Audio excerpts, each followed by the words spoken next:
Which word of the day? Today's word is Belladonna. Noun.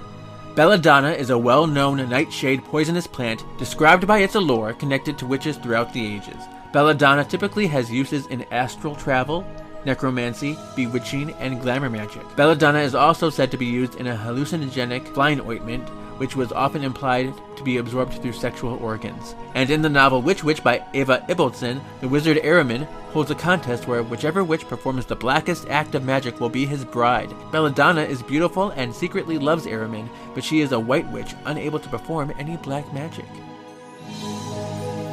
You haven't even read that? Wait, what are you doing with the book? So he has the confidence to finish the story. Hear now the words of the witches. This is Kevin, and welcome to Words of the Witches, the Charmed podcast that will guide you through the lesser-known published material in the Charmed universe and decide how it fits into the grand narrative of the TV series. So this is it, a new episode, yay! This is the first episode in August, and we are actually going to get 2 more episodes this month. So instead of your usual 2 episodes per month, you're going to get a third one this month. And then you're also going to get a third one in September. They're not bonus episodes, they're extra episodes. We started this podcast in February, and if we started in January, we would have had 2 books then, so I'm kind of fitting in those January books. Be on the lookout for a new Ultimate Power Challenge this episode. I'm not going to tell you what it is yet, but you will have more time to submit your answers this go around. And that's all I really have for announcements this episode. This is called Garden of Evil. In terms of gardens on the show, what comes to mind are the good limbo in Enter the Demon, and then the underworld in It's a Bad, Bad, Bad, Bad World, and then the Soothsayer in Season 8, The Lost Picture Show. So without further ado, here is Episode 13, Garden of Evil. Bryce, Lee, hello! Hey, Kevin, how are you? I am groovy. We spoke last on Hanging with the Halliwells. Mm-hmm. And you were the only person to submit an answer for our Ultimate Power Challenge that we had the last set of books. So we did hear a little bit about you then, but I think I asked how you found Charmed and what your favorite episode and your favorite sister is. So we kind of know all that, but if you want to, why don't you just tell us again quickly?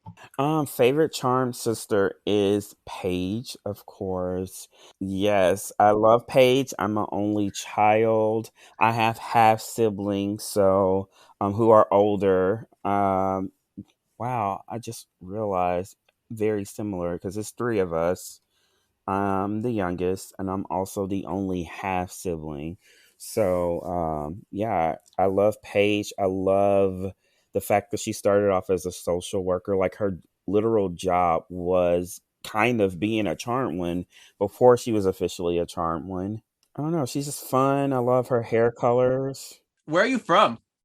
I am from Chattanooga, Tennessee. It is literally right on the state line of Georgia. So I can actually, it's interesting. I can get to Georgia a lot quicker than I can get to most other cities in Tennessee. But yeah, born and raised. Okay. Still here.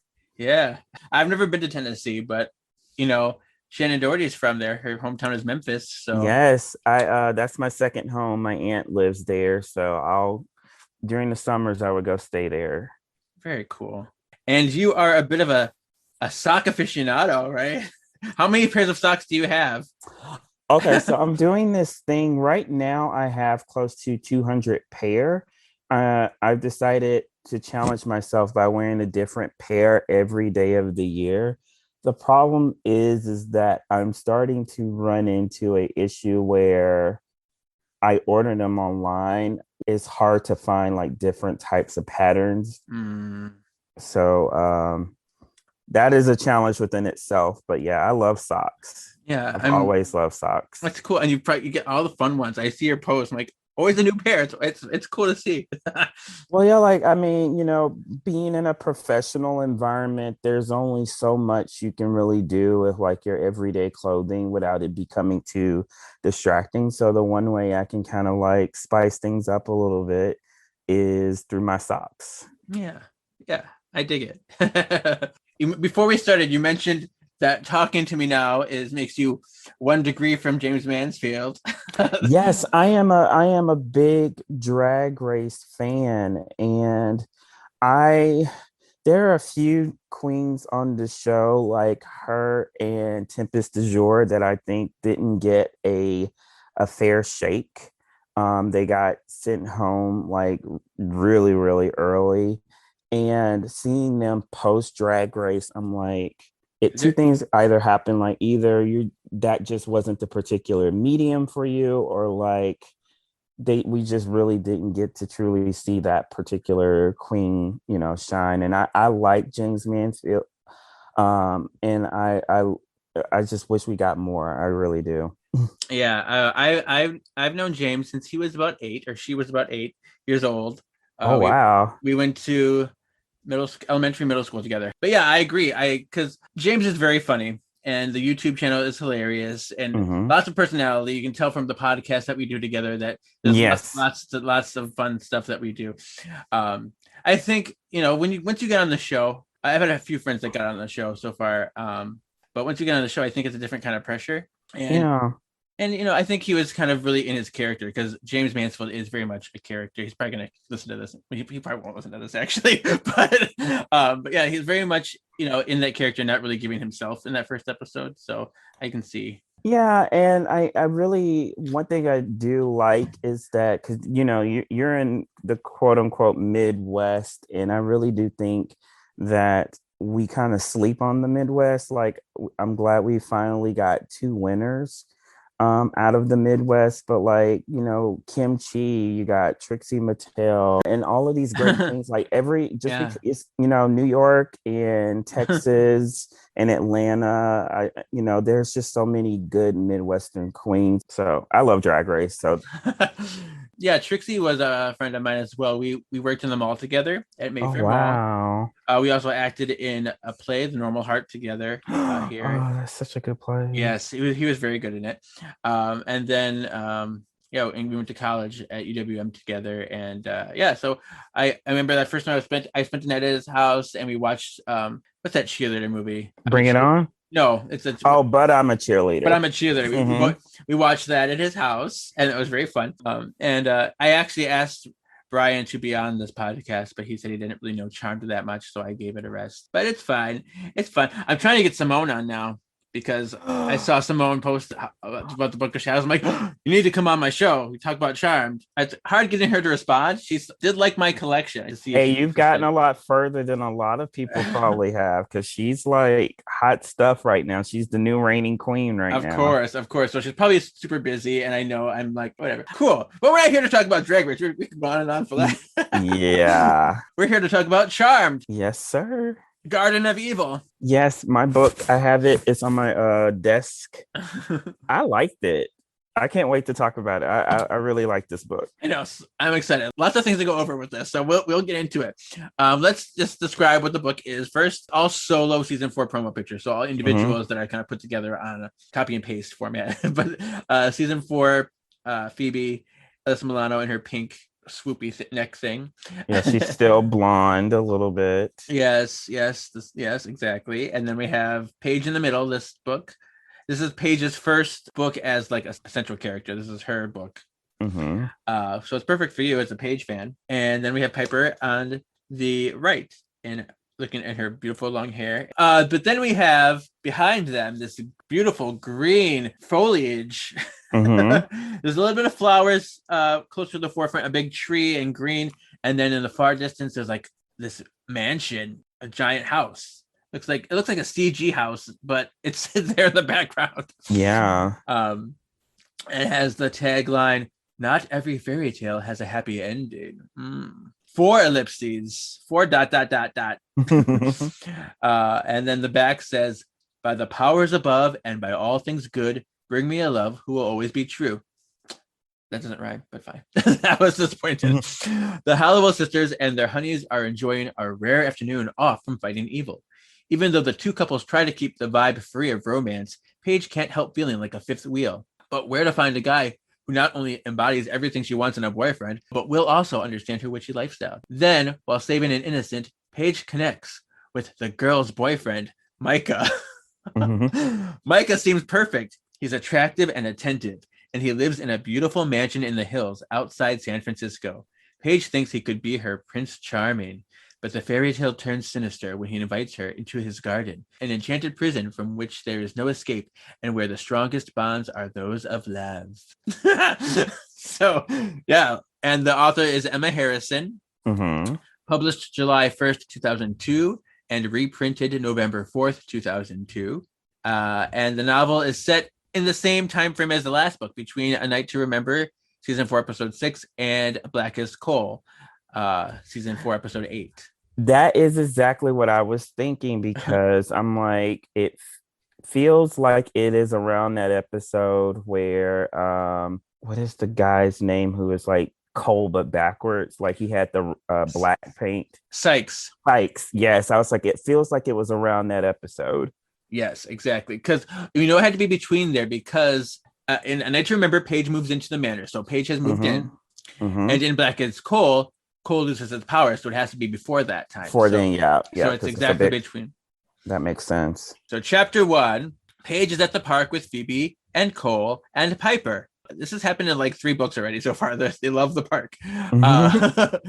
Phoebe and Cole are being uber coupley, so they're being all lovey-dovey, feeding each other strawberries, being kind of gross. And then Leo arrives with flowers for Piper, and Piper's super cute. She's like, "Oh, you brought flowers for all of us."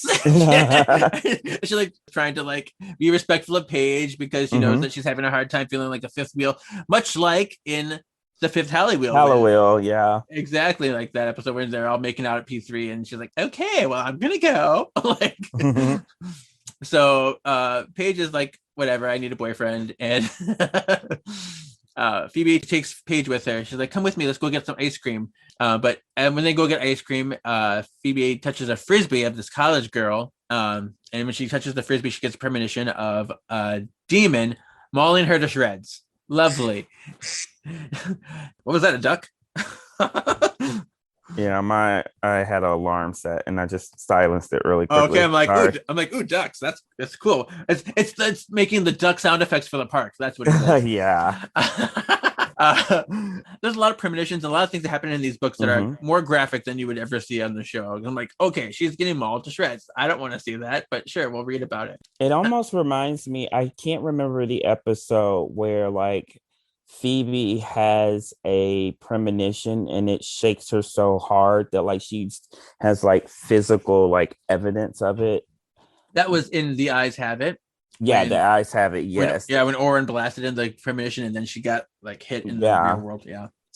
So she has a premonition. She sees the girl, and she did get very kind of weakened by this vision, probably because it was so graphic. And then Phoebe's like, "Don't let that girl get away." So Paige is like, "Hey, do I know you?"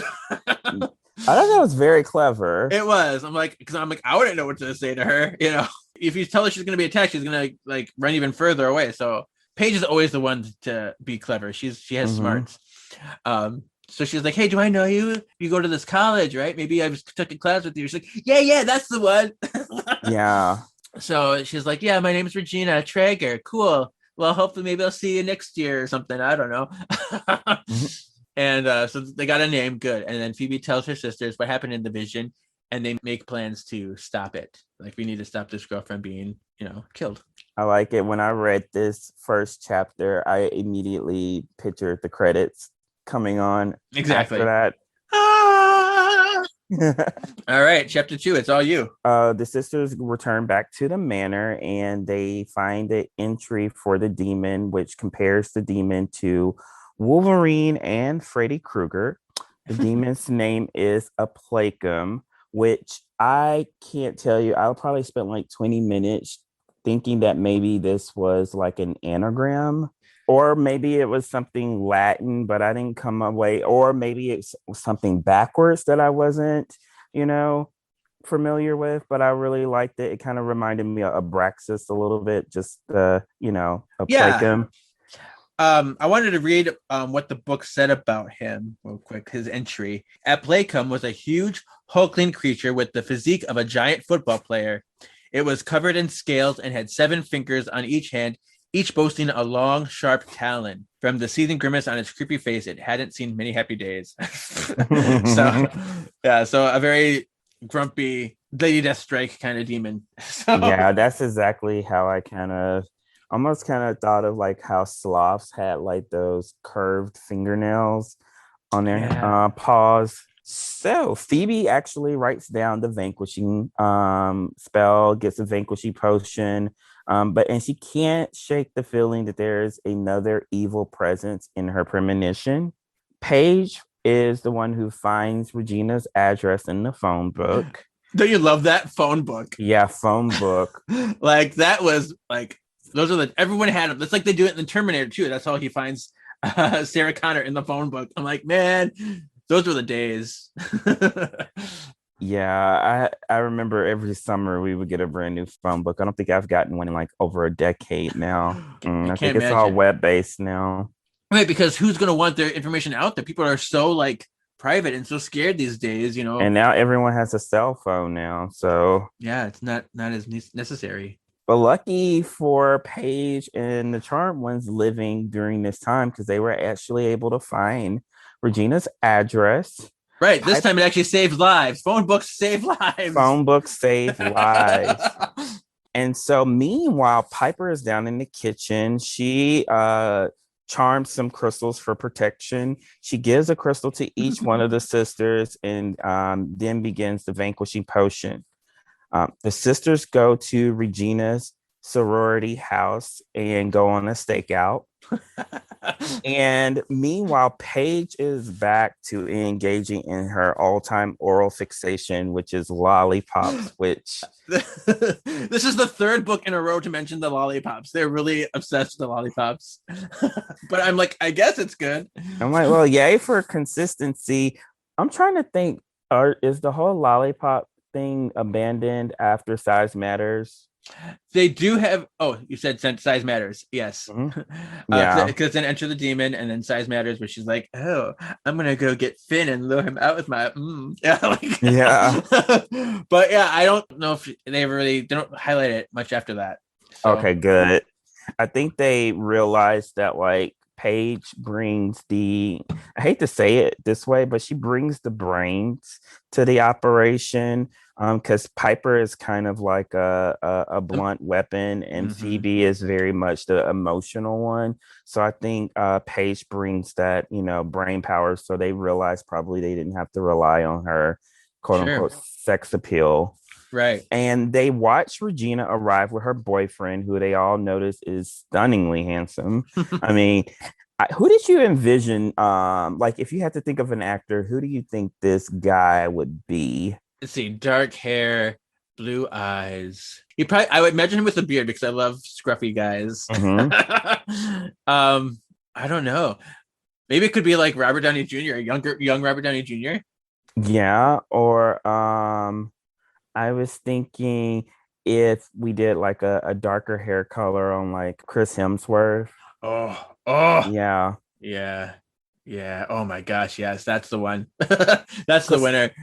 Yeah, because this person, this guy is not only handsome, he's very charismatic as well. And so this was a funny part in the book to me. The girls actually run up to Regina's bedroom window. Paige notices that her boyfriend must be rich too and wishes she was being kissed instead of Regina. God. Paige. I don't know if you thought this, but like for some reason, Regina is always going to conjure up like Rachel McAdams. So I imagined this girl as Rachel McAdams the whole time, which is super fun for me. And in a flash, a Placum appears in the bedroom and the girls spring into action. Phoebe starts kickboxing, which I imagine had some of her levitation involved in it. Mm-hmm. Paige leads Regina and her boyfriend Micah to a path out the door. Before they leave, Paige locks eyes and feels mesmerized by Micah. That didn't take long at all. Like, and the music plays in the background and it's like slow motion. Yeah. Yes. And with the spell and the potion, a Placum is vanquished or vanquished. Mm-hmm. Regina and Michael come back frightened and relieved. The sisters tell them they are witches and ask them to keep their secret. Okay. I mean, what do you say to that? Like, okay, sure, I'll keep your secret. Right.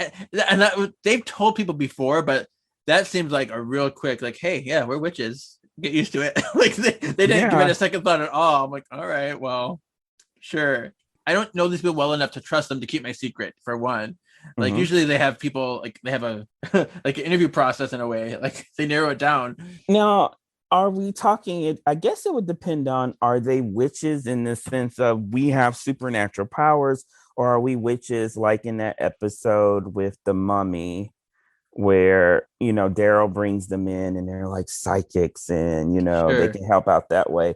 Because I feel like if they're that type, then, you know, I imagine, you know, San Francisco has a whole bunch of like Wiccan people walking around. So maybe that wasn't as strange as we think it is. And maybe it's because they did see the demon. So they know, they are aware that something crazy magical happened. But yeah, that is a good point.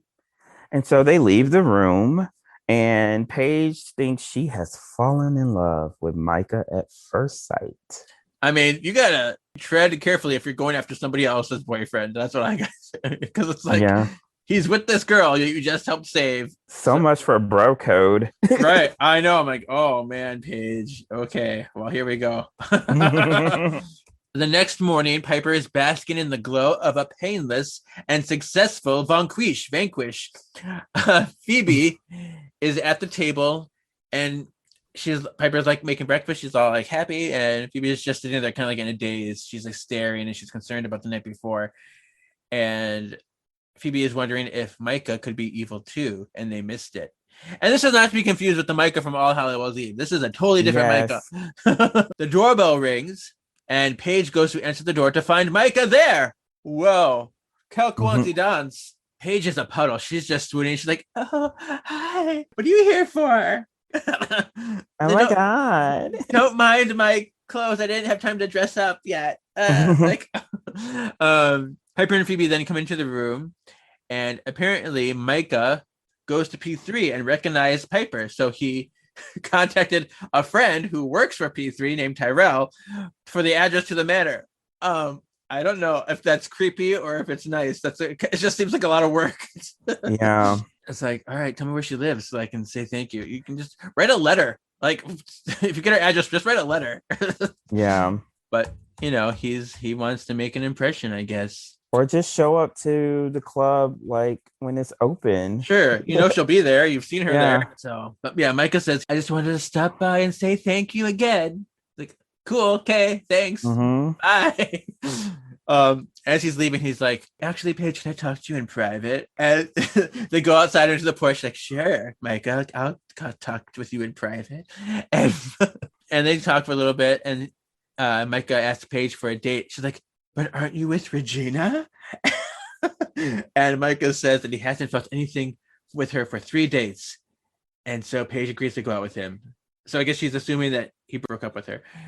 So I had 3 thoughts about Regina. I was like, either she's a witch herself, and I was wondering if that would come back up, or she's dead. There's one thing that I thought was a possibility. Or I was wondering if maybe she was in on it. And so I just found it interesting that, like, and I actually scanned the book again because I got to the end. I was like, did I miss something? This is literally the last time Regina's mentioned, sort of, right? Right. I mean, I think they might throw it out there vaguely in passing when they talk about like how they met, how they got in contact with Micah. Because I think Paige mentions how she's like, oh, I never would have met him if it wasn't for Phoebe's vision and stuff like that. But yeah, this is the last time we really hear from Regina, and she's never spoken of again. I'm like, all right, what happened to her? Where is she? What's her story? And if I was Piper, I would be having a conversation with Tyrell and say, hey, don't ever give out my address again. Yeah, to, it's like, not cool. People. Not cool. Paige flits in with energy, bursts back into the manor and hugs Phoebe. She says that she's finally found love. Wow, that's very quick. Yeah. Paige is ecstatic. Phoebe and Piper are mildly concerned, which as sisters, as a sibling, I would be that too. They see that Micah is actually in the paper because they are opening a new children's wing of the hospital, and he is head of an organization that raises money for underprivileged kids. Well, that sounds nice, right? It does. Philanthropist. Okay, handsome philanthropist. And I'll admit, at this point, I was starting to think, well, maybe, I'm just predisposed to just automatically assuming the worst. Micah seems like a good one, yet Phoebe still can't shake the feeling that something is off about him. Micah takes Paige to a secluded restaurant on a hill.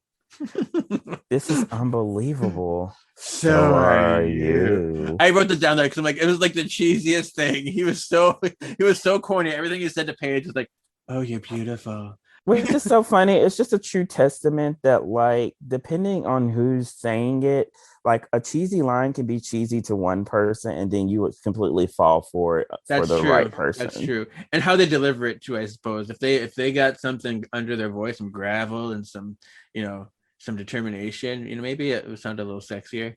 I almost pictured the way he was talking to her was kind of like, remember when they conjured the guy up for Piper's birthday, and like when Chris did the spell where he tried to get him to fall for Paige and Phoebe, and every time he would turn his head, he was like speaking so directly at him. Right. That's almost kind of how I was picturing Micah talking to Paige. Right. Kind of like, an oblivious, like, Paige is like nothing else is going on around her. It's just the two of them. Yeah. After dinner, he takes Paige to his orphanage and shows her around. Micah seems to really care about these kids. I did love Jonah. Like I love kids, so I was like, "Oh, a kid," and I'm like, "Please don't let anything bad happen." I know. To him. It was a really sweet scene because he talks about, Jonah drew this whale because he really liked Jonah and the whale. I'm like, oh, and then he goes, he opens another door and there's like a boy sleeping. He's like, oh, good, he's been having trouble sleeping, and I just want to check on him. Like, see, this is really nice stuff. I'm conflicted here. What's happening? I must admit, like, at this moment with the whole orphanage scene, I had flashbacks to this episode of Are You Afraid of the Dark that takes place at a boarding school. I was like, uh-oh. I'm like, so these kids are being used for something bad. But again, I'm still wanting to think the best out of Micah. So they step outside and Paige and Michael kiss. Is out of body experience. Yeah, Paige is just like, oh gosh, like it's like I feel like I'm floating. Oh my god, it's amazing.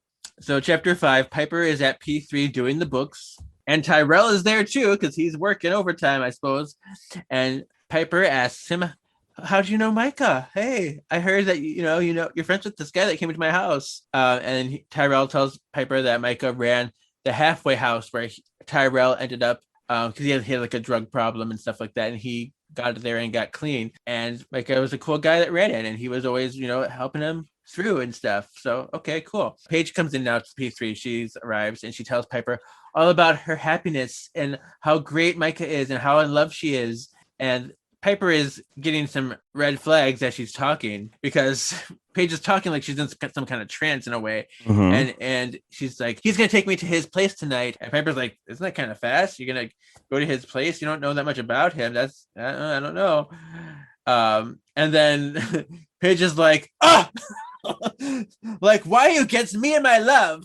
You and Phoebe both hate Micah. I can't with you. And she storms out in a huff. Like, yeah.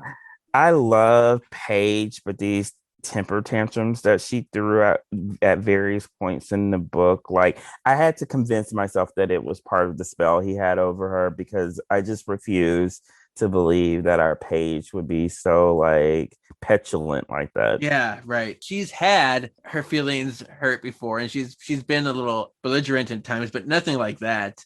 So yeah. And it's not like, at this point, I'm assuming that even though they are just now still kind of getting used to each other as like siblings, I like to believe at some point Piper has brought up Jeremy, you know, because to me, Jeremy is such a pivotal bad guy that they've gone up against. And of course, there's Cole. And so, you have these two sisters who can give you clear examples of times where maybe they were blinded to who the person was that they were actually dating. So it's not like it's coming from a place of them wanting Paige not to be happy. They're just genuinely concerned about her. Right. And this is during the whole transition period and the whole getting used to it. So maybe Yeah. she's just having a hard time communicating. I don't know. But yeah, we know what's going on. We know the truth. Mm-hmm. So Phoebe is now at the manor. She started a workout. She started her music, and she's like at her punching bag. I'm like, all right, yeah, kick that thing. I get a workout in. I love it.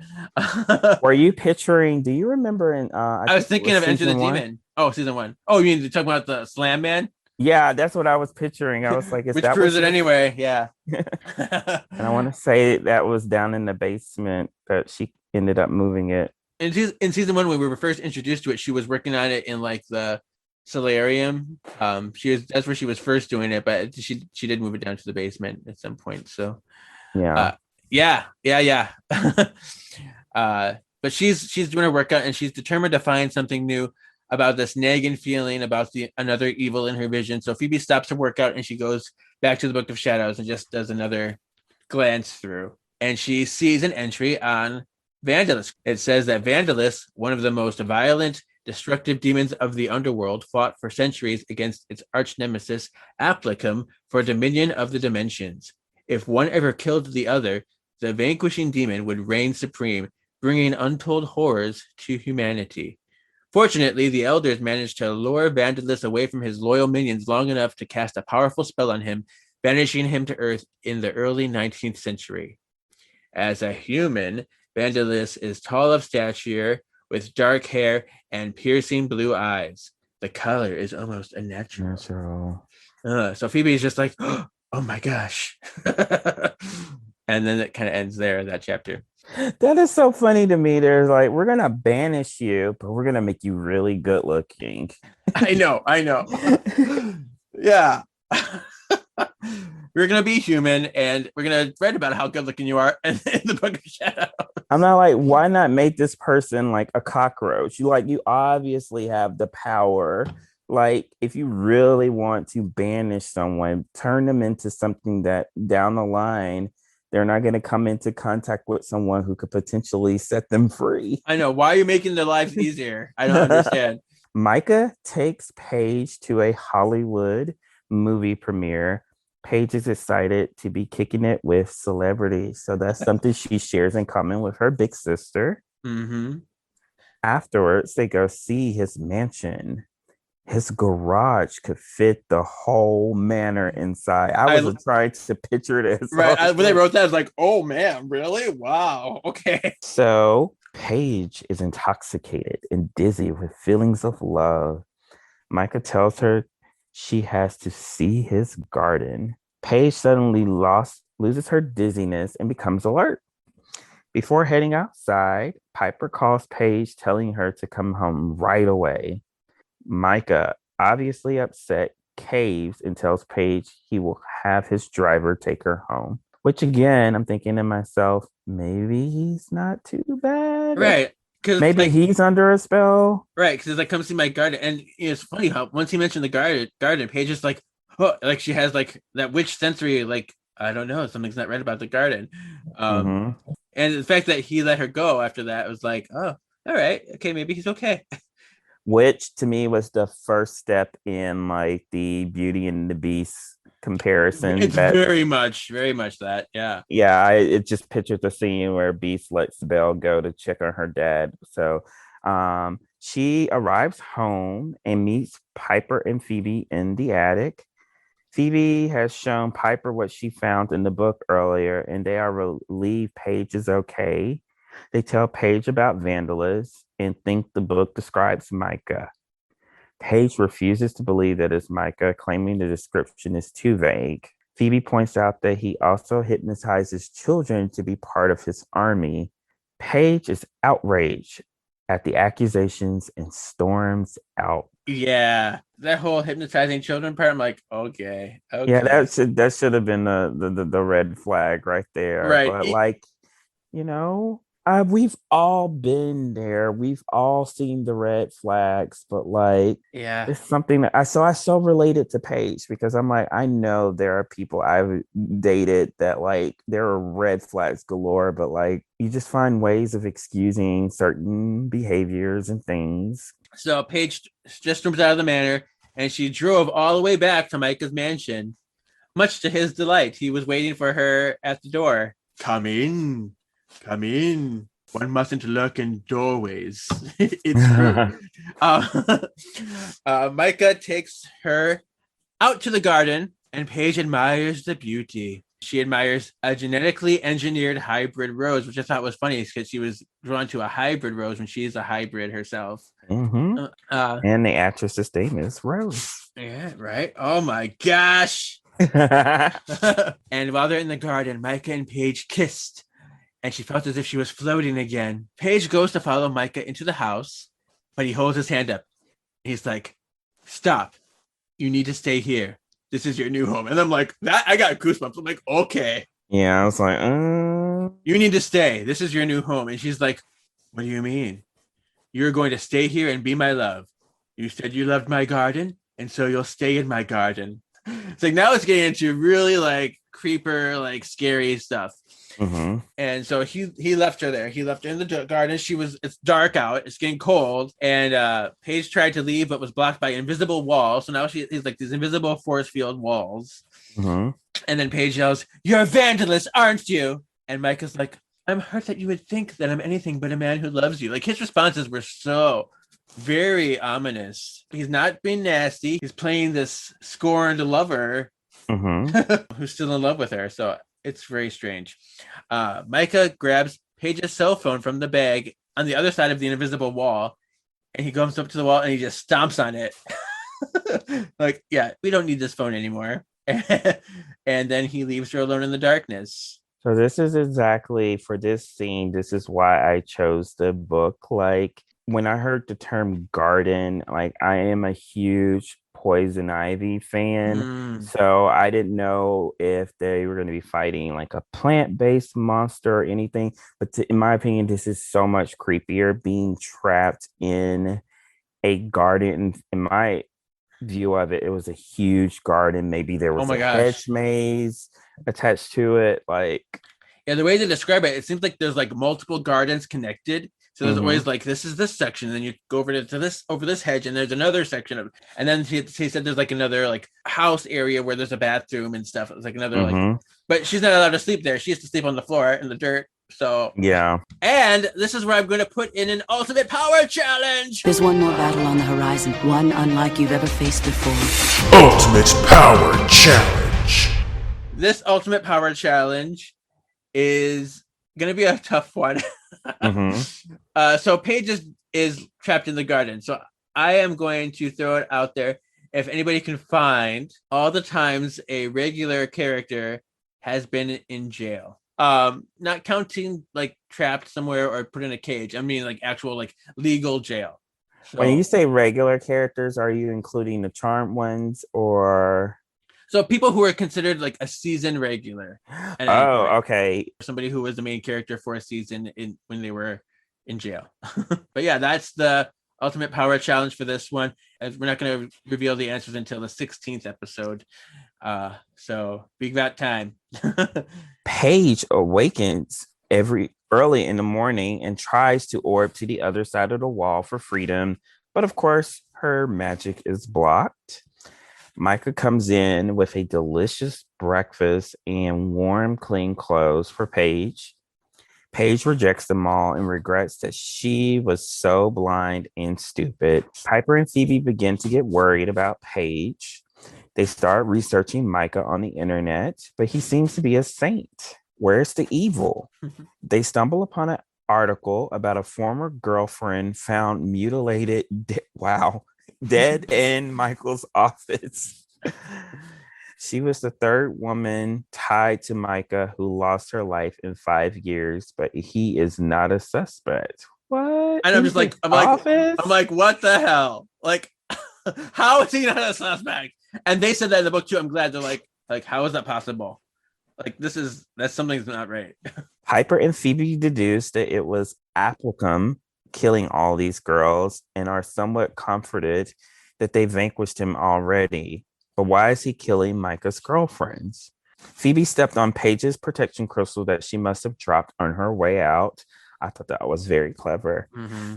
Piper notices that it looks black, which could only happen if it was fighting off some evil. They realized Paige was carrying it every time she was with Micah. They scry for Paige and get a location, then head out on the search. I gotta tell you, I got goosebumps when they found that article on the internet. I was like, oh man, that's creepy. Yeah. Some CSI murders, and because he's so rich and powerful, he's not even a suspect. And I'm like, this is not right. This is some shady stuff going on. I'm like, I was actually kind of pissed. So, well, good thing like Regina, like right. Otherwise that could have very easily have been her. Right, and that would have been that night that they came to save her. She would have been dead that night. And how would he have explained that? Right. I mean, apparently did it 3 times already somehow. So. Yeah, well. Piper and Phoebe get to Micah's place. It's like there's a gate there, so they can't get through the gate, but they see like this wall. So they're like, okay, we'll try to get over this wall. And Phoebe tries to levitate over the wall, but then it's blocked by another invisible wall that's over the wall. She can't get over it. She like levitated, flew up, and then it's like very cartoony, crash into like the glass pane and then fell down. And she falls and lands right on top of Piper, which cracked me up. I'm like, that would have been hilarious. Almost, it made me think of Lost and Bound when they're trying to get it through that gate. It's very much, I was going to bring that up too. I'm glad you did, because they're very much parallels. And later on too, when another chapter later, Leo tries to orb over it, and he's blocked much in the same way that Leo tried to get into the gate. And Piper is also this is when Piper right now, after Phoebe lands on her, Piper tries to blow up the gate, and it was bouncing off the force field, and that's very much what happened. In that episode as well. So good on you for the parallels. So and then they start to hear Paige's voice, and they follow the wall down, and they hear her voice, and they come upon a small hole in the wall, and they like kind of peek through the hole, and they see Paige on the other side. Piper's like, "Hey, Paige, come here," and they talk to Paige through the hole, and they tell her about what they found, about all the murdered girls, and Paige is like, "Oh my god."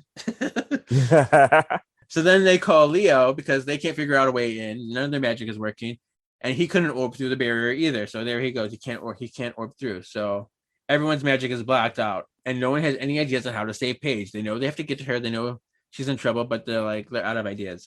So Leo goes to check with the elders, and Piper and Phoebe tell Paige that they have to go home and check the book, but assure her they will come back for her. I really felt bad for them in that situation, because ultimately, like, what can you do? Yeah, I mean, you must feel so lost. Like, your attention is there, your heart is in it, and to feel like you're kind of trapped, horrible. And Paige is literally trapped, so there's even more. Yeah. Piper and Phoebe notice Micah drive out of his gate in his red convertible. They rush to Piper's car and follow him to an office building. Piper freezes the guard, and they head into an elevator. I love this sequence. It was very like Ocean's 11 spy novel type of thing. Piper and Phoebe meet the receptionist, and she tells them Micah is in a meeting with Terrence Reingold, one of the most powerful businessmen in the country. He is described as maniacal, egotistical, and territorial about his riches. Sounds like Trump to me. Yeah. Terrence Reingold. Yep. Piper freezes the receptionist, and they eavesdrive on the meeting. They witness Micah hypnotize Reingold into giving him $1 million. $1 million. Yes, I thought about that as soon as I heard that. Piper and Phoebe are quite nervous since they haven't found Micah's weakness. Yeah, they're like, man, he's powerful. He's hypnotizing people now.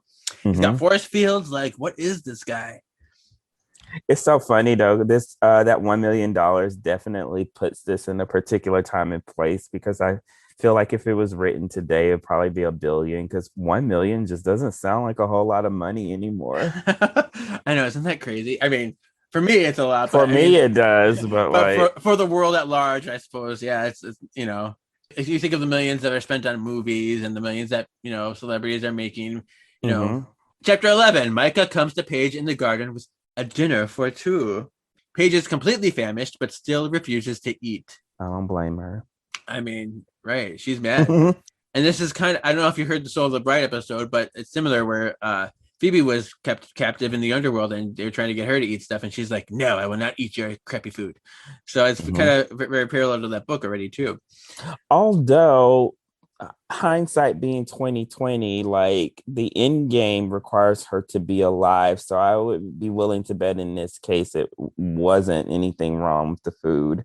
Right. Oh, yeah, definitely. This is him just being a nice guy trying to win her over. So Yeah. we'll get to it, but she does end up eating it. So Paige is completely famished, but still refuses to eat. Paige admits she knows about what happened to the other girlfriend. She's like, I know those other girls died. So, and Micah's like, I never cared about them. You're the only one I love. I'm like, Yeah, they're still dead though. before, if Micah said that to Paige, she would have been swooning all over. But now it's totally different context. I'm like, that's Mhm. just a weird thing to say. Like, if it had Yeah. just been murder and you're like, oh, I never cared about them anyway. Like, get out of here. Paige presses on about like, oh, I don't know what she exactly says to him, but she's like really egging him on and like he's Micah's getting mad. And he fiercely emits a thermal blast past Paige, vaporizing a lounge chair behind her. I'm like, how many powers does this guy have? He's supposed to be like, turned to human, but he still has got a lot of powers that he regained. Yeah. He can hypnotize, he can talk people into doing things for him. And now he has these energy blasts, that was very scary. Yeah, it's liquid vapor, hot like boiling water. Hmm. And Micah says, "Don't test me." Plus, Applecum is gone now, and he can't interfere with my own destiny now. And Paige asks what the children are for. He's like, "The children are part of it all. I'll need them when the time comes. There are thousands of them at this point. Some grown, some still young. But I've made sure they love me. Made sure they need me. They are loyal. Where I lead, they will follow." Oh, what a creepy cult leader! Like brainwashing these children to love him and like obey him. Like, oh no, no, And it's not like it's a kid down the street. These are kids who all are over. like orphans, and you're preying on kids that are already at a disadvantage. It's just super icky. Yeah. And I think like Tyrell he was part of it. So if he called for them, Tyrell would have been like in this trance and obeying his every Mhm. word. And like, they're all different ages, all different places in life, how many people he was connected to. It's crazy. Paige has a brief moment of love for Micah and she snaps out of it. She's like, what are you Mhm. thinking? So she's having like this whole confusion, Conflicting. confliction. Yeah. Hmm. So, all right. He tells her that he saw her sisters on the security cameras, and I saw their powers on my security cameras too, so I know what their powers are. Uh, Oh. so he's like, yeah. So, and he's like, so Paige, what are your powers? It's like he seems to have the upper hand. Like Hmm. he's really like, I don't know what to do. He says, I'm only going to let you eat if you eat together. Otherwise, I'm taking this food with me and you're not going to eat. You come with me to dinner or you will starve. Very Beauty and the Beast again. Yes. His servant takes the rest of the food away, but as he's leaving, Paige discreetly orbs some bread for her to munch on. She's like, I'm going to take this bread. And she's like, it's the most delicious bread I've ever tasted. So Piper and Phoebe are back at the manor and they found nothing in the book. Oh, pop quiz. I just thought of a quote. There is nothing in the book. Why did only lame witches precede us? Do you know who said that? You have to remind me. It sounds very familiar though. Yeah. It's like, there is nothing in the book. Why did only lame witches precede us? Because nobody is as good as you, Prue. Oh yes. That was in San Francisco when she was infected with the Pride Ball. Pride Ball, yes. Oh, I love that episode. Leo arrives and confirms that Micah is in fact Vandalus. We kind of knew that already. And that he needs the power of true love's kiss to bring him to full strength. It's like, oh, this is a twist. Evil needs the power of true love's kiss. Okay. I mean, I might have paraphrased that, but pretty much that's what it is. He needs a kiss someone who loves him to get him to turn into his full demon again. Micah believes getting a charmed one to fall in love with him will free him of his human form. And they gather that the longer Paige is with him, the less she will be able to resist him, which we've already started to see kind of changing. Woo! All right. So do you think in the 2 times that she has kissed him, were those more lust driven than love, or Right, because she has kissed him a bunch of times already, but she didn't know who he was then, so maybe it was because she has to love him. She has to love him as a beast, you know. She has to know who he truly is and really fall for him instead of just being the facade and the crush, the girl crush type of thing. Gotcha. Paige sits wondering if her sisters even care about her. Wow, that escalated. Yep. Why haven't they come back yet? Micah comes and gives Paige books of authors she's mentioned liking on her date, some new clothes, and soap and shampoo to shower. Paige knows she should hate him, but she appreciates that she was being thought of. She eats breakfast without hesitation and goes for a nice stroll with Micah. Phoebe works on writing a spell to remove a wall.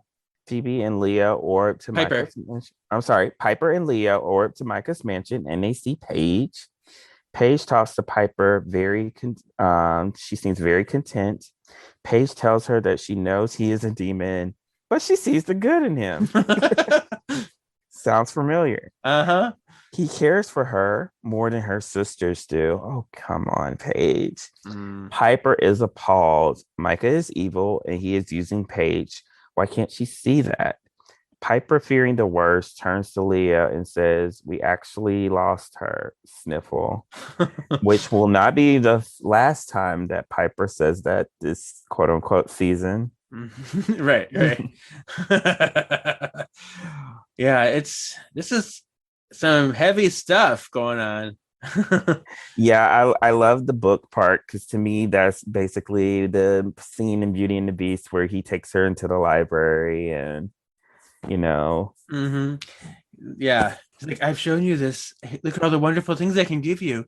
Yes. It's like, don't you love it? Don't you love me? I'm not so bad. Forget all the bad stuff I did. So now we cut back to the manor. Phoebe is trying to perfect her wall spell. She's like writing some paper. She's crumpling them up. She's like, no, that's no good. And as she's doing that, Piper and Leo orb in and tell Phoebe there's no way in. And Paige is acting weird. She's like, she's gone. Leo suggests that maybe Cole can get through the barrier since his powers are demonic and the barrier isn't blocking out evil. I just don't know if he knows that for sure, if he's just guessing that's not blocking out evil. But he's like, okay, get Cole. He can orb because his powers are demonic and he can shimmer. So Phoebe casts a spell to summon Cole, and they cast it. And when he appears, they tell him that Vandalus has Paige. She's like, yeah, Vandalus has Paige. And he's like, Vandalus has her? Why didn't you contact me sooner? So yeah, Cole knows exactly who Vandalus is, and he's like, this is bad. So then they all head to the mansion. Before they go, Phoebe grabs a vanquishing spell, and then Paige is in the garden. She's getting dolled up for a fancy date with Micah. She's wearing a fancy little dress that he got for her. She's feeling completely in love. She's looking in the mirror. She's like, oh, it's going to be great. Oh, yes. This is the night he's going to propose to me or whatever. I don't know.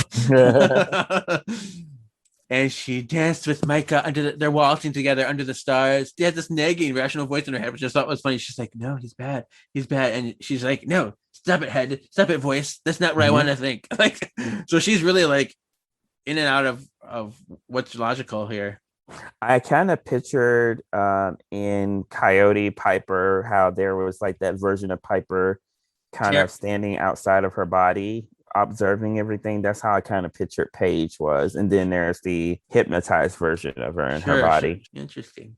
It's hard to figure out like what is the spell, because obviously he's hypnotizing, but it also has to be her own free will at the same time. So it's a very strange like line, because there's influence for sure, but she had to be. This would have never worked with the other two sisters because they're already in relationships. So I feel like the fact that she was single, feeling left out, is what kind of was the gateway, and then everything else is probably is something he's doing.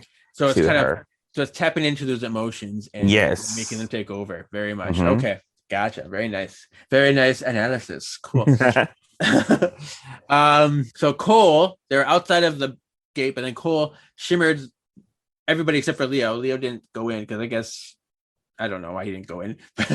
But Cole shimmered Piper and Phoebe into the garden and they got through. So his demonic powers weren't blocked. Isn't there something about, can Leo even shimmer with Cole? Like, isn't that technically him using evil? I remember there being something in the show about how he couldn't do that. Maybe I'm misremembering. I don't even know. They both can travel. Like, I don't know why they Mm-hmm. would need, because whenever they travel together, like he's orbiting and he's shimmering. They don't usually Yeah. use each other's powers. So I can't recall actually. So they get in the garden and Paige and Micah are just about to kiss. And Piper's like, oh, hell no to that. And she freezes Micah. Paige is like, why did you go and do that for? And she's like, we're here to vanquish him. She's like, no, I'm in love with him. What do you get out of here? Leave us alone. I was like, oh, Paige. Oh, Paige. She's like, I want no part of this vanquishing. I'm intent on loving on Micah for my whole life long. Get out of here. Go home. You don't love me. This scene, this chapter reminds me of something you said earlier about where this takes place in relationship to this show. Mm-hmm. And I think this plot only works in that specific spot because it affords Cole the opportunity to have an excuse not to be around because of the bounty hunters, but at the same time, he still has his power so that he can kind of come in and save the day at the end. Micah unfreezes, furious that his kiss with Paige is incomplete and that they managed to get through his barrier. Micah sneers and grins menacingly as he is attacked and attacks with thermal blast. Piper takes Paige aside. Cole throws energy balls at him, and Micah traps Cole in an invisible box. I like that part. I was picturing a mime. Phoebe gives Micah the black belt Barbie treatment. That's my paraphrase, but I'm like, oh, it's Young you, love. black belt Barbie. You're gonna be sorry you said that. Yeah. So, but yeah, she's doing her levitation and kicking here. So I'm calling that the black belt Barbie move because why not? I think I loved her levitation power more than her other ones. I just loved her being able to use it to like fly and fight. It was so cool. It worked well together. It did. Now, Micah assures Phoebe that just one kiss from Paige will allow him to hurt them in more ways. Oh my gosh, what more can you do? I'm scared. Yeah. Oof. Piper has been trying to reason with Paige unsuccessfully. With Cole and Phoebe down, Micah comes for Piper. Piper freezes him again, and Phoebe joins. Paige cries and yells, "Why don't you want me to be happy? You won't be burdened with me anymore. I'll stay with Micah." Oh, Paige.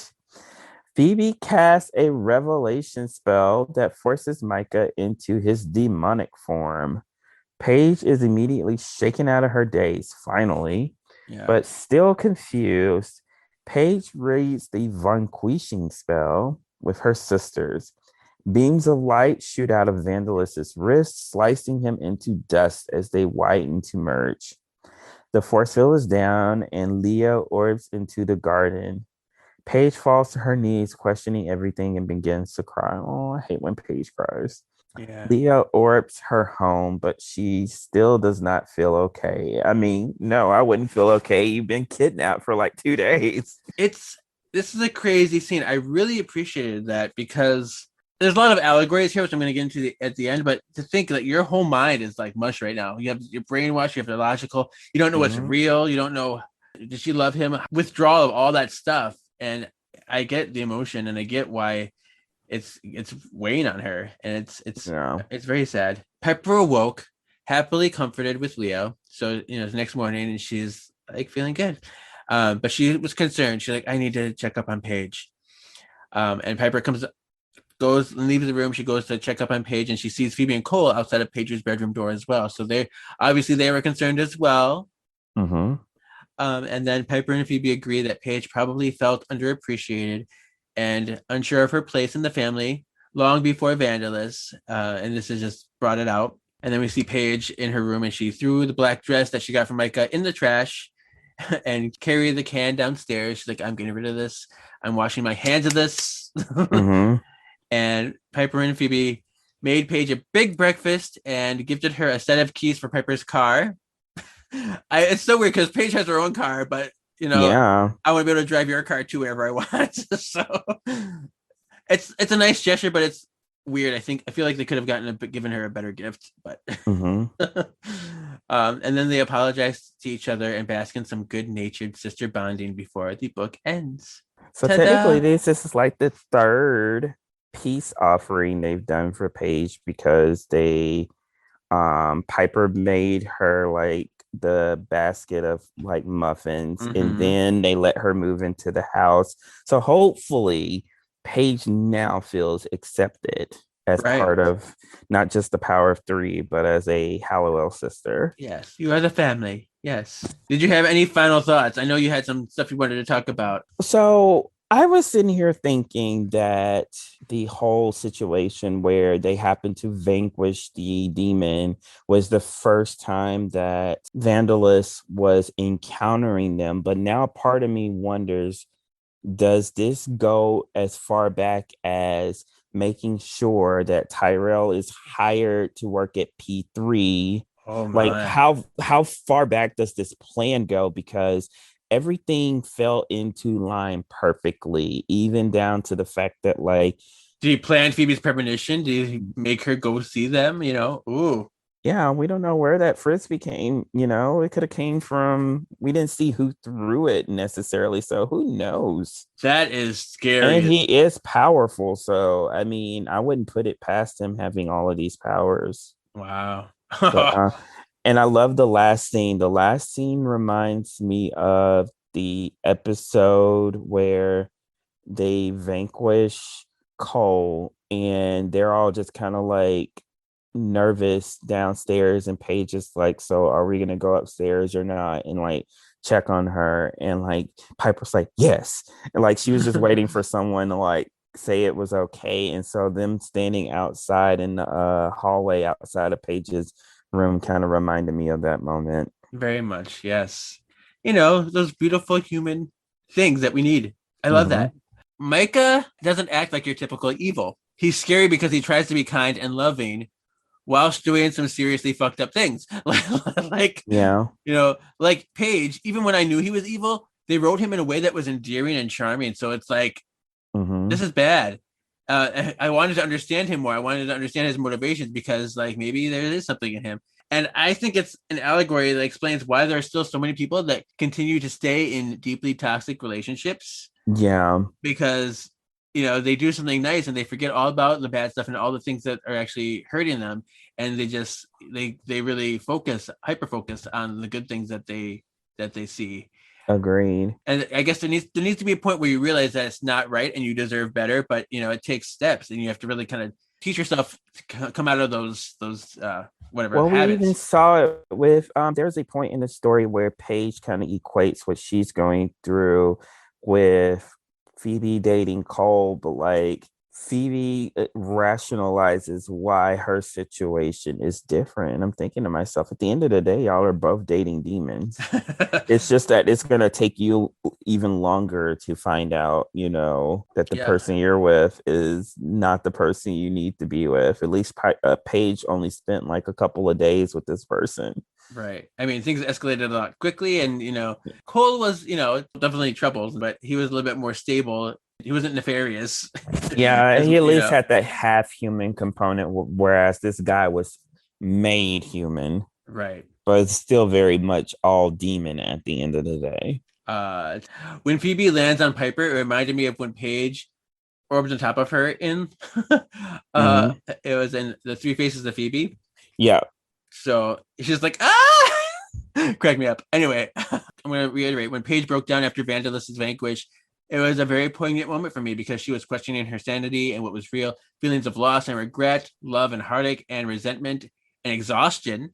So I was moved that the author decided to include that fallout because they didn't have to do that. They could have just been like, I'm normal again, let's go home. But they did have that whole.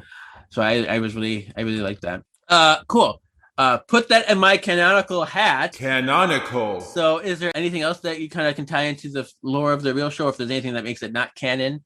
I was going to ask you, what do you see as the difference between the revelation spell and the truth spell? So the revelation spell is probably closer to the enchantment spell. Mm-hmm. Like when they enchanted those sunglasses and they could see like the true Yeah, form of demons. okay. The truth spell makes people tell the truth. This didn't really make people tell the truth, but it just revealed their personal truth, if that makes sense. Mm-hmm. I thought it was very interesting when they introduced the plot point about the murdered girls, because I thought that would have been a great way to incorporate Daryl into the Sure. story. And in fact, when they mentioned that, I thought Daryl was going to be part of it, but I mean, if there was any like criminal reports on this stuff, Daryl could have found out real quick. They didn't have to use the internet, especially if they did scour the internet for a long time to find it. Like it was all about this good stuff. Yeah. They could have asked him right point blank and he could have found it. But, I have a few things. Paige tells Micah she is a social worker when technically she's only an assistant. Mm-hmm. She actually only becomes a full social worker. Charmed and Dangerous, right? No. In A Witch's Tale, season 5, episode 1. That's when she's officially promoted. That's it. Okay. Yes. But then she quits the same day. She does. So she's like, I'm a social worker, but I've got to go do other stuff now. So, but she's been working in the field for a long time, and she did study it in college. She studied it in school, so she is in that social work environment, and she knows things. But I guess she wasn't like she didn't have the official title until she decided to give it up. Isn't her car green? Yes. Yeah. Okay. Yes, they mentioned that her car is red. I'm like, what? And it made me mad because the previous book had her car in it, and they had the green VW Beetle. They mentioned it properly in the last book, but because these are different authors and they don't always talk to each other, I guess I don't know where they got red from. I remember I messaged you about the eye color because to me that was the most glaring thing, because one thing I liked about this set of sisters is that they all had dark hair, dark eyes, whereas Prue was the only one that had blue eyes. Right, and even in the show, Shannon Doherty technically has green eyes, but they glow so much that they're like blue. And in the books, they always say blue eyes for Prue. But even though she had green eyes, it's all kinds of crazy. So they get weird stuff like that wrong. Like in this book too, they misspelled Balthazar. Yeah, I noticed that too. They had it like Baltazar, which it's close. I get it. So it's not the end of the world, but I'm like, it's not quite right. I used to similarly to these books, I used to read books based on the movie and TV show Clueless. And so I imagine they just, you work for this publishing firm and they're like, hey, we need you to crank out this book. Here's kind of like I wonder if all this author was told is that like Paige is half white lighter. She has these powers. Phoebe has premonitions and levitation powers, and Piper can freeze and blow up things. And then you kind of just have to fill in the gaps. Yep, write a story. There you go. Yeah. They get like a cheat sheet. Oh, on her date, Paige. They say like, well, he's like, what would you like to eat? And Paige is like, anything but seafood. I don't eat anything that's in from the sea or whatever. Anything that crawls on the sea, I don't do it. But that contradicts the show a little bit. Do you remember? Wasn't there like a tuna fish sandwich? Yes, there was in A Witch's Tale Part 2. The lunch lady comes to her at work and she's like, she gives her sandwich. It's like your usual lunch order, yellowtail. And she's like, oh, no fish, not now, not ever. But I mean, it makes sense if this came after and she swore off fish since then. But before, she was getting fish every day for lunch. So she's obviously been eating it. So that was a little inconsistent for me. And it's such a minor thing for me to notice, but I'm like, I'm noticing it because that's the way I am. They also said Cole's energy balls were red. Red, yeah. Which those were blue.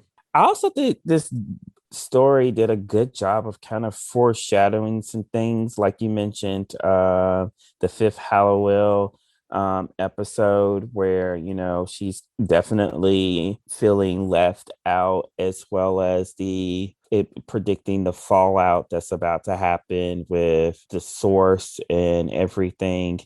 I was very proud of Phoebe in this book because Phoebe traditionally doesn't like Paige's boyfriends, she was very like rough on Richard and distrusting of him. And then she was very distrusting of like Brody in season Sure. 7. And so I felt like even though she was distrusting of Vandala, she walked that very fine line of, okay, this is my sister at the same time. I don't, She didn't want to ruffle any feathers. Like yes. she knew what she knew in her heart, but she didn't want to like be up in her face about it. Like she wanted her to kind of discover for herself.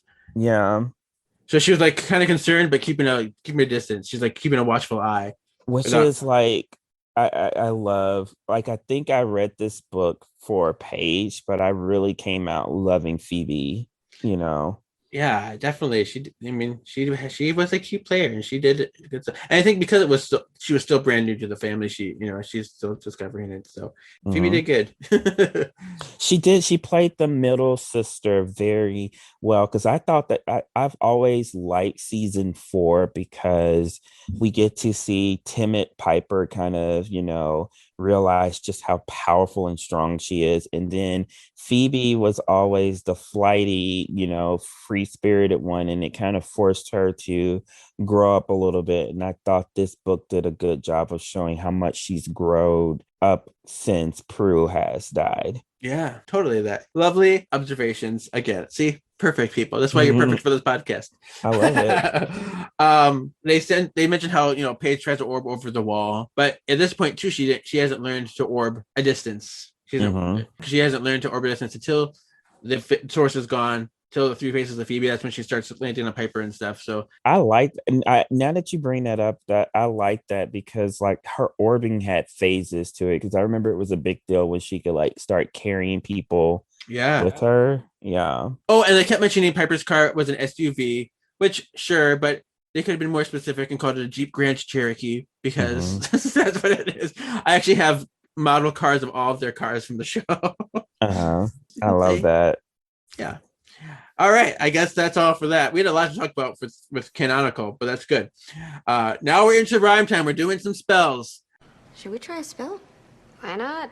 Let's try a spell. In the wind, I send this rhyme. Bring death before me, before my time. You've really got to lay off the rhyming, Prue.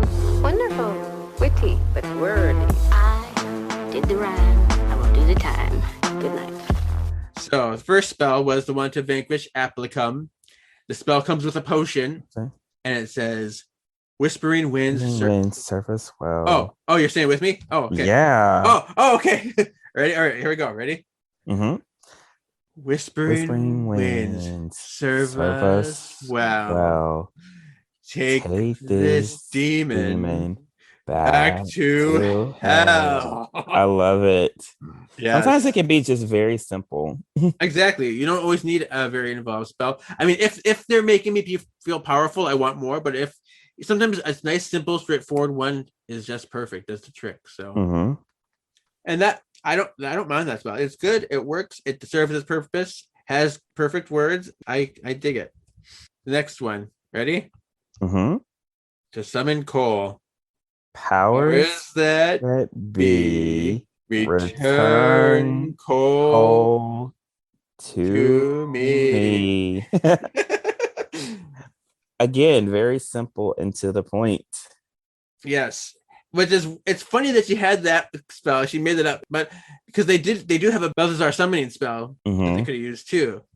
Magic forces, black and white, reaching out through space and light, be he far, be he near, bring us the demon Balthazar here. Yeah. So she could have done that one too, as we're in the book. But I mean, this is easy. This is less words. I guess it's faster to say. I always find it interesting that like anytime they show like writing spells, like I remember that episode where Phoebe, Piper and Leo trade powers because of the baby, and they sometimes make spell writing look so hard, but then like apparently just a 2-sentence spell can get the job done as well. So yeah. I don't know, there's so many different rules with spells. I don't know like what, because maybe certain tasks require a certain phrase or a certain like rhyme scheme or a certain like what you're asking for. I don't. Sometimes a haiku will work too. Exactly. Ludlow is vanquished. Let's go. But yeah, so they never really get into the real like what's necessary in spells. Mm-hmm. They just kind of do them. But yeah, it is interesting. We should get into that. I should explore that some more. I'll have you just read the revelation spell, and then I'll just read the vandalist spell. Mirror of life, mirror so sure, in your reflection all is pure. Behind your glass, let nothing hide. Reveal the truth that lurks inside. I do like that one. Me too. It flows very well. It has really nice language. Mm-hmm. It's powerful but easy to understand. Yeah, perfect spell. I like it. Cool. And the last one we have is to vanquish Vandalus. By the power of 3, his spells be done. His evil through his mask unspun. Take this monster away from us. Let our words vanquish Vandalus. And that one's pretty good too. Us and Vandalus is a little awkward, but I'm not mad at it. I mean, it feels like something they would do in the show. So I think that one's a pretty good spell too. It just occurred to me that like what he ultimately is in his name, which is a vandal. You're a vandal and a villain. The scandal of it all. Yes. And now we are doing best baddie rankings. I'm going to go over my baddies. But number 9 on the list, I have Applicum from this book because he was a bit player. He was just there. He had claws, but he didn't do much. He's just there. So he's my last place. Number 8 is Call from Spirit of the Wolf, the last book. He was there, but And then after that, I have 7, the Amoeba Demon, the middle of the road, but because he didn't do much either. 6, I have Jeremy. Then I have Athalok, and 4 is Gabriel. So those 3 that carried over are still in the middle of the road for me. And then I have Shax and the Oars from Charmed Again. And Vandalus made my number 1 right now because he was so creepy, so eerie, so manipulative, and really like undercover and powerful. Hypnosis, thermal blast, super strength, force field. Like he has that's only the powers he showed us. Like, what if he had become his true monster self? Oh my gosh. Like, there's no telling what he could have done. Yeah, I fear it's scary. It's so scary. And the fact that he can play good so well and be so deceptive is just terrifying. All the children. Oh, so he's my number 1. He's a good baddie. So he beat out the source for me. Yes. We're at Grimoire Games. Yay. What is this, some kind of game? Grimoire Games. Some people think this is entertainment. I have a little game for you to put together. Okay. It's not going to be the most difficult game, but it's going to be just something to test your movie knowledge a little bit. Okay. Come to my garden, I'm going to call this, I guess. Before we start, I'm going to give you a list of movies and try to remember these movies because then I will give you a list. I'm going to name certain plants and you have to tell me which movie they were from. Okay. All right, but I'm going to give you the movies first so you know what movies are out there. It's going to give you an advantage a little bit. So we have Jumanji, Little Shop of Horrors, Zootopia, The Happening, Harry Potter, Attack of the Killer Tomatoes, The Evil Dead, The Wizard of Oz, and Fern Gully. Okay. Oh, this is going to be fun. I think I can do this. Yeah, it's really cool. All right, so now I'm going to give you a plant. Are you ready? Okay. I want to do tomatoes. Attack of the Killer Tomatoes. Yeah, there we go. A nice warm up there. Night Howlers. Night Howlers. It sounds like Fern Gully. No, it isn't, is it? That was Zootopia. Okay, Zootopia. Is that with the rabbit? Yes. Okay. Officer Judy Happs. Mm-hmm. So Night Howlers were the ones that they were using to make the other animals go savage. Okay. Big Yellow Pod. Big Yellow Pod. Wasn't that Jumanji? Jumanji, correct. Mm-hmm. Then we have... It spit that thing out at Judy. Oh, that's a different flower. Oh, okay. Purple Barb Flower. Where's that one from? Yeah, that's Jumanji too. Jumanji too. I had 2 from Jumanji. So since you mentioned it, I might as well throw it out there right away. Mm-hmm. So we had the Big Yellow Pod. That was the one that was like trying to eat Peter with the vine and trying to suck it in. Yes. Okay. And then we had the purple ones that spit the barbs out. Mm-hmm. And technically they're like part of the same thing that came out, but they're different plants, I guess. Cool. Audrey too. That is Little Shop. Yes. Little shop of horror. Okay. Suddenly see more. What about Slumber Poppies? That is Wizard of Oz. That's what Dorothy like causes her to fall asleep. Yes, Wizard of Oz. Hexus baobab tree. That is Evil Dead. No, hold on. Hex. Is this Fern Gully? Fern Gully. Yeah. Yeah, Hexus was the Tim Curry man, but the baobab tree was the tree he was trapped into. He hits that. But the only reason I know the name of the baobab tree is because I go to Animal Kingdom and on the safari they go, "There's a baobab tree," and that's exactly the kind of tree they used in Fern Gully. Gotcha. Neurotoxic plants. That is The Happening. The Happening, yes. People get a lot of hate for that movie, but I didn't mind it. I thought it was a neat concept. I don't know. It's weird. But it's It fine. wasn't his worst. That's for sure. Right. It wasn't his worst. It wasn't The Last Airbender. No, it wasn't. So I'll take it. Devil's Snare. That is Harry Potter. Harry Potter, yes. Professor Sprout's class. Rapey Trees. Yes, it's Evil Dead. Evil Dead. A classic. Yeah. So this was a fun little one. It wasn't as most in depth, but that is a very creative game. I really like that. Thank you. I did better than I thought I would because I knew I would get the Evil Dead one, but I was kind of nervous about the other ones. Yeah, I mean, it helped that I gave you them beforehand, but it would have been a lot harder if I just gave you one and I made you pull them out of thin air. You know, I would have gotten Audrey too, and I would have gotten the Harry Potter one, but the other ones I would have had to think a little bit on those. Yeah. The last bit is tips for future white letters. I was out being a force of good in the universe. What's the moral of today's story?